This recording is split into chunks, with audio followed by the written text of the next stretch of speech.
Hello, welcome back. Today we're going to continue our discussion on vector fields. In our first example, we have water flowing through a pipe modeled by the following cylinder, as shown below. Now notice, remember we're looking at the x and the z, so this is a pipe that opens on the x-axis. And so we have water flowing in this pipe, kind of like a pipe you would have at home. Now the water is flowing in such that its velocity field or its vector field is given by this. So this is our vector field right here of x, y, and z, given as equals 9 minus y squared minus z squared I. Now notice this I right here. This is in the direction of x. So it's in the x direction here. We're only looking at water flowing in the x direction. Remember, water is flowing, it should hopefully flow in only one direction. And remember that this is a vector field. Remember, this is a bunch of derivatives, right? This is a derivative. Our first question says, so if we're looking at this pipe right here, where in the pipe will the velocity be the greatest? Well, if I want the velocity to be the greatest, we can kind of think if we let y and z both be 0. So if I let y and z both equal 0, I would get my velocity vector, x, 0, 0, as just 9I. Well, what is this kind of telling us in terms of the velocity of the water? Where would it be flowing the greatest at? Well, if I look at this point right here, it doesn't matter what the x is. Both y and z are both 0. So if y and z are 0, it's basically on the x-axis. So what this is telling us is that water is flowing fastest, or the greatest. Water is flowing the greatest along the x-axis. Right here, or in the center of the pipe. Because remember what this is saying, my x and my y, my z coordinates are both 0, 0, and on the x-axis, notice that could be anything, so that tells us where it's flowing the greatest. Where would this be flowing the least? Well, in this case right here, there's a number that we could pick. Well, what if I let y be 3? What if I let y be 3 and z be 0? Well, if we did that, our velocity would be x. This becomes 3, 0, and we would get, oh look, that just becomes 0I.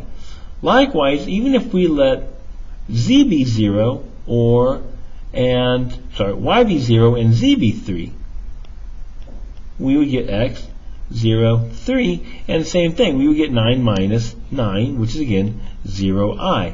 So kind of think about where these points are located along our pipe. Well, if y is 3, we're out over here. We're going to be on the pipe itself. Notice these points are on the pipe itself. I mean on the inside of the pipe. So where is water flowing? Where would the velocity be flowing the least? Well, it would be flowing the least on the edges, on the sides of the pipe.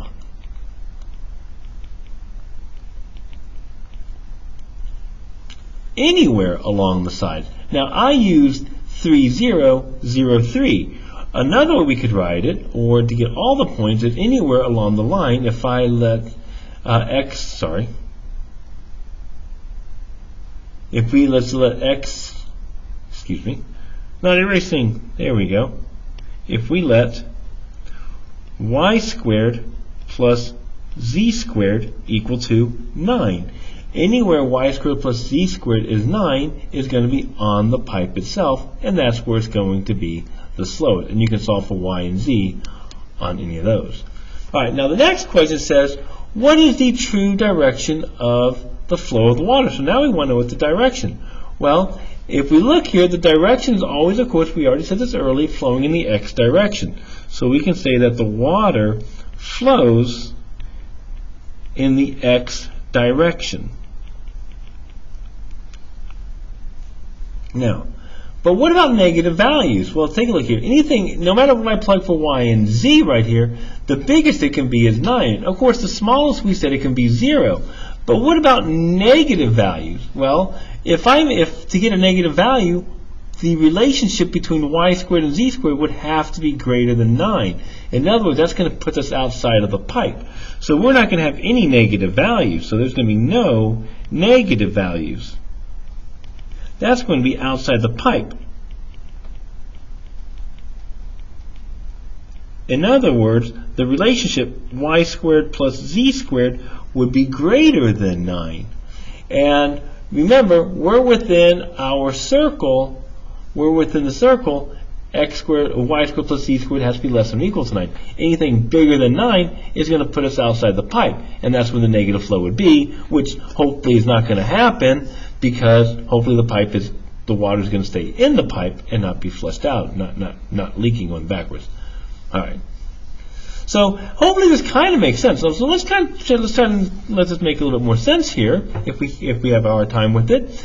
If we're looking at a pipe and water is flowing in it, well, if we think in terms of the water flowing, it should be natural to assume that the water should be flowing fastest in the center of the pipe, where there is less friction, where the friction is going to be along the pipe itself, on the pipe itself. So that's going to slow down the water.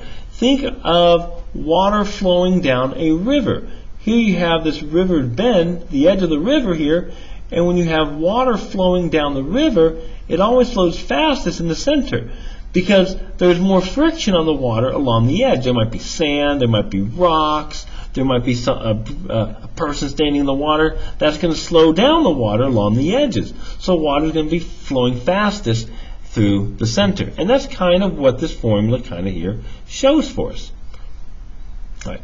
So now that we talked about that, let's look at another vector field, another application of a vector field.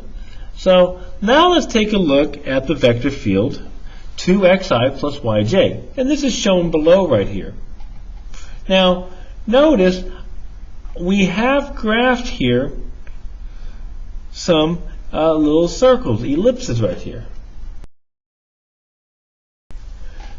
These represent the contours of some ellipse, obviously. Okay, so we got the contours of the ellipse, and these arrows coming out, we graphed these in our previous unit, in our previous lesson, are our vector field. So if you were to plug in the point, let's say 1, 0, you would get the you would just plug 1, 0 in here, and you would get the direction of our vector. So we should note, now one thing I want you to note is that all the vectors appear perpendicular to the level curve right here from which they come. So for example, any one of these, like here's my level curve right here, this ellipse right here, at this point here we have a vector field coming off, and it is indeed perpendicular. So let's talk about why that's going to happen for us.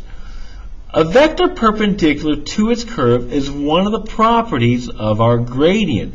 And in our previous video, one thing that we said is, if you're given a function, the function's vector field is equal to the gradient of our function. So, if, of course, the function is differentiable. So, we know that the gradient is equal to the vector field in certain conditions. We'll talk about those later on. It is therefore normal to wonder if the gradient of a differentiable function is the vector field. And of course, we talked about that in our previous video, and the answer is sometimes. When the gradient and the vector fields are the same, we call this a conservative vector field. In other words, we're saying if the gradient equals the vector field, this is called conservative. In other words, if the gradient equals the vector field itself of the function. So, and that's why our vector field should be perpendicular to the level curve, because we recall from earlier this year that if we're given a gradient, the gradient is going to give us the steepest rate of change off a function. And of course, in this case, in our ellipsis, it's going to be perpendicular right there. So if we have a conservative vector field, we will know that they should be perpendicular to the surface at any given point. So come back. So that's the end of this video. Go to video number 2. We'll take a look at some examples here.